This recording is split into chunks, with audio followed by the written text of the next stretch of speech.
and welcome. I'm Elvire from the Dimitrov Boulez Piano Duo.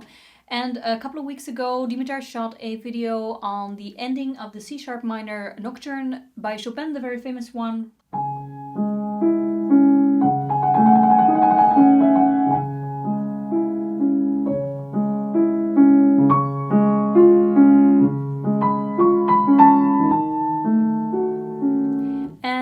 Requested actually to do more videos on this piece, and I'll do that with pleasure because it's such a beautiful piece. In particular, this person was having problem with bar 18. Now I'm wondering if he or she didn't mean actually bar 15, because that's mostly the bar that causes problems, but you know, I'll just take a look at them both in this video. But before we look at bar 15 and 18, I first want to look at take a look at the beginning, because there's a mistake that I hear really commonly when students play it, like on social media. I hear often a wrong note, actually in the second bar, because we have here a double sharp, which is right over here. A double sharp, which means a double sharp is a whole tone higher. So a double sharp, literally 2 times a sharp is half a tone higher. So, you know, a double sharp is a whole tone higher, which means that instead of an F, you're actually playing a G. So don't think about that the F, like don't go all complicated and think, oh, but there's 4 sharps, there is already an F sharp and then an F sharp, then from the F sharp. No. A double sharp is always from the note, the natural note itself. I don't know if I explained that, not super complicated, but I'll try one more time. So a double sharp, you always have to take from the note itself. So an F double sharp is always a G. It doesn't matter if the key signature has a sharp, has an F sharp, yes or no. That doesn't matter. A double sharp is always just a tone higher than the note it stands in front of. I hope that was more clear. So please, when you're playing this piece, please play it with a double sharp. So the notes you'll be playing is F sharp, E, and G, which is, of course, in this case, our F double sharp. So once you do that correctly, I think there's not too much of a trouble going on further. And the first maybe trouble that you run into will be bar 15. So if you need any help with trills, I will try to find for you. I think we did some video on trills in the past, so I'll try to find it and link it up for you here. Okay, so let's take a look at bar 15. This starts actually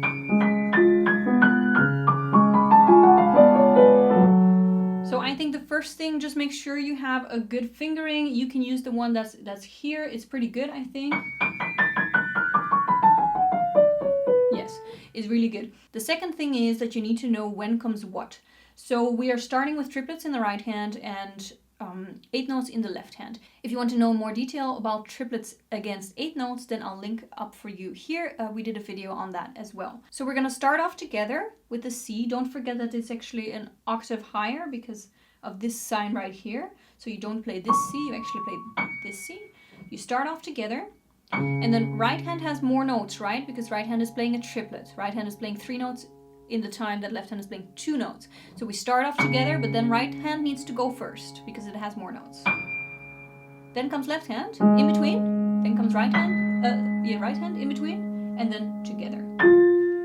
So once more, start off together, right, left, right. And then again, so our next triplet is going to start at the same time, then right, then left, then right. So we're only having the first of the group together. The rest are all coming after each other. So I'll play that whole part now. And the next group is again together. So I think that's part of what you need to really think about when you're playing this part, this little run, this little passage here. You have to really know very well what the timing is of the notes, right? And I would recommend not practicing this entire bar at once, but I would recommend cutting it into 2 because it's really 2 different things. You have these triplets against 8 notes, and then the second half of the bar, you have 16th notes and 16th triplets. So because they're really 2 different things with 2 different timings, I would really recommend that you practice them separately. What I would do is practice a few times to get the hang of the timing. I also would honestly notate just this with stripes when what is coming. But that's, you know, I'm very visual, so I like to notate that. So that's what I would practice a couple of times slowly, so that I really can check to see if I have the timing correctly, and then I'll try it a couple of times faster. Again, still checking to see if I'm not accidentally playing the notes together. That's one of the mistakes that students often make, is to accidentally play. It's difficult to do it wrong, but like now I played the notes together. They're not supposed to be together. They're supposed to be in between each other. So that's the first half of the bar, and then I would practice separately the second half of the bar.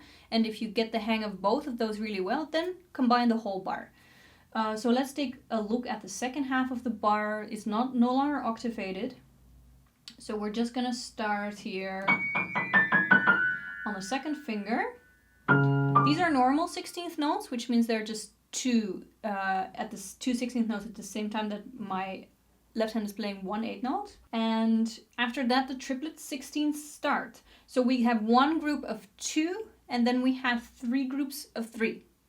So that sounds 1, 2, 3, 1, 2, 3, 1, 2, 3.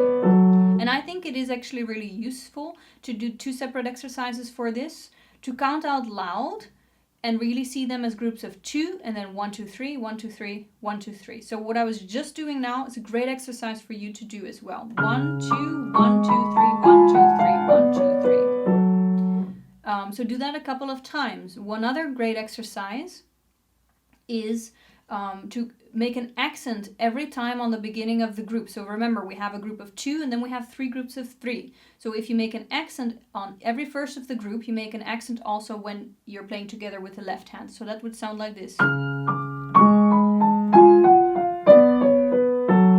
Now these are both exercises to really understand the grouping of the notes. So if you have that timing correctly, you have the feeling of the groups, I would say try to do it a little faster. And again, just from the second part of the group. Try it also regularly without pedal, because you're much better able to hear what you are doing. If you don't, I know it's very tempting to put pedal because it sounds much more beautiful, but if you really want to work, and if you really want to kind of hear what you're doing properly, if you really want to improve, then also regularly practice these kinds of things without pedal. And if you are used to both timings, I would say stick them together and see what happens.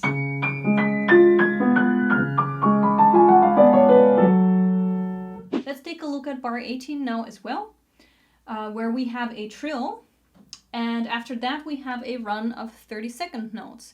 So for those of you who don't know what 30-second notes are, it's you know, they're just twice as fast as 16th notes. So let's hear what the bar sounds. I'll play one bar before that.